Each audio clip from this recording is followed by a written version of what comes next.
Hello everybody, welcome to Obscurities and Miniatures, and it is time once more for our weekly painting progress, and we're going to start off with the Ninja All-Stars slash Super Dungeon Explorers Arashikage, which literally is going to translate to Storm Shadow, if you know what I mean. I mean, literally, that's what it means, Arashi and Kage. Anyway, so, simple, basic, sloppy. Gave it a quick white coat. Agrex Earthshade it. Touched it up. Other colors. Call it a day. Helps when he's in focus. Besides that, we got a random Bones Knight. I don't know what I was going with for the color scheme.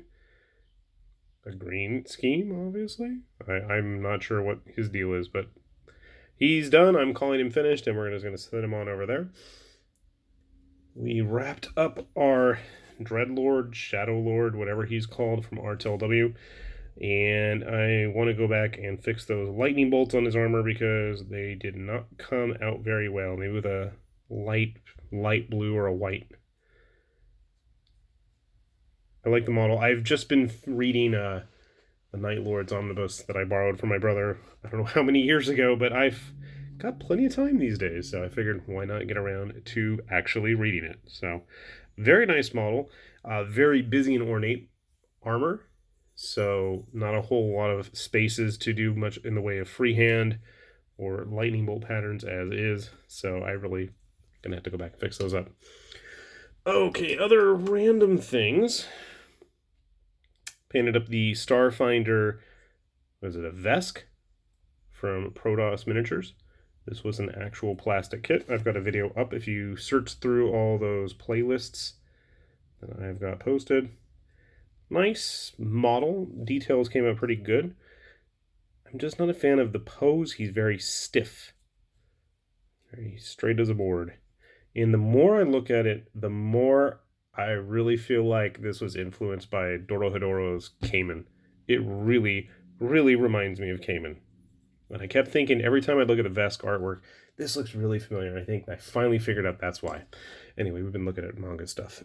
Speaking of manga stuff and traveling to Japan, we've got plenty of other Bushido models. So I went back and started working on the starter set models. These are all single piece metal figures. I know some of you guys don't like metal figures. I'm not the biggest fan, but for the Bushido line, it is one of the very few that I will set aside my prejudices and go ahead and paint them. So we got him. These are the prefecture of Rio. I'm not sure which off the top of my head, but the generic good guy faction. I tried to do a nice little blossom pattern on his pants, but it didn't come out very clearly. It was just poor lighting or poor painting. But yeah. Samurai Dude is done. Got a couple other ones that I'm working on as well. Hopefully we'll have them soon. And then a random Clan Wars model as well that I painted up just because he was handy and I was already painting the other Bushido models. I really like this guy. If you know what the actual model was supposed to be for Clan Wars, for Legends of the Five Rings, I would love to know. I have absolutely no idea. This was in a box of grab bag figures at the local store for like 50 cents a pop. So I'm like, oh, okay, I'll take one. No idea who that is supposed to be. What else we got here? Oh, so my son had said he was interested in playing Warhammer Underworlds, but the only way he was going to play was with Zarbag's Gitz. So this week I decided I'm going to sit down and actually paint up the entire mob of Zarbag's Gitz. And unfortunately, there are a lot of them. There's like 8 or 9 models, I think. And they're all tiny, and they all require all sorts of different colors and details. But you know what? I said, what the hey? Let's get them done. So here's the first 3 archers. And then we have our netter. And I just now realized I forgot to paint those mushrooms on the net. And we'll have to fix that later on tonight. We have our fanatic. And I had completely forgotten about the fact that he has, it's hard to see with the bad lighting, but there is a squashed goblin underneath his wrecking ball there. He's guzzling his mushroom juice. All right, speaking of mushrooms, we have our gourmand connoisseur guy here. His hot coals as he's roasting them.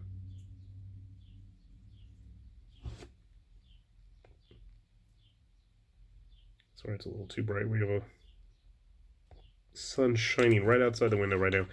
And then we have the Snow White Witch, as we like to call him in our house. I'm not sure what his deal is. I haven't actually opened up the cards for this warband yet. I've painted a couple of them, and I've sold them all to help fund this channel, but this is mine. That's why you're seeing them for once. And they're going to stay in my possession. And I forgot to do this mushroom too. Shoot. I like the little pool of water there. It's one of the squigs. I want to say these came before the actual plastic squig kit, which I've got sitting waiting to be videoed and reviewed. Another squig. So that is all of Zarbag's Gitz, but not to be outdone because I need something to play against them. And I figured, you know what? I've had Mollog's mob sitting around waiting to get finished for a long time now. So here's his weird little roper stalagmite thing. The poisonous mushroom dude. I have no idea what it's called. Again, this is one of those sets. I don't usually open the cards until I actually sit down to play. Sometimes, like I said, paint them up, stick them on eBay. But I don't usually show that stuff off. It seems kind of disingenuous. So that's why I've never seen them. The flying bat guy. So I figure I'll actually open this pack because these are going to stay with me. And finally, a very rushed job, but Molag himself is painted as well. I don't know how long he has sat waiting to get finished. It's been a while. I mean, it really has been a while. I've fiddled with him for ages, but he is finally painted, and I'm happy to have him done so I can actually get him on the table. So most likely this week we are going to have Mollog's Mob versus Zarbag's Gitz, and we'll see how that goes. Hopefully I don't trounce the kid too bad, because then he's never going to want to play again, but on the other hand, you know, you need to give him a good whipping, because he deserves it. So hopefully in the next week or so, we will have some more Bushido models finished up. I figure since I already started the starter set, might as well finish it, right? I know I have, oh, what is the, I don't remember the name of the snake clan for Bushido, but I've got the original starter completely finished, so maybe we'll use them in the meantime. And I'll let the kid use the samurai dudes. So, a nice sized haul, if it is a bit diminutive in terms of model size, but I'm glad I got a lot of these done. Arashikage I had sitting around for a long time as well. Mollog's Mob, I think I honestly started painting them around the time that I actually put the video up, like the very same week. That was probably almost close to a year ago now, so I'm glad to see them done, and I'm really happy with how my samurai guys came out. I'm really digging that lately, and it's giving me a good excuse to actually go into my garage and pull out all of the Plastcraft colored Kensei scenery that they put out. So hopefully we'll see some of that in the near future too. So hopefully everybody out there is staying safe, staying sane, and staying painting, because I know you have nothing better to do. So with that said, this is High Lord Tamberlane with Obscurities and Miniatures, saying thanks for watching. We'll see you back here soon. Bye-bye.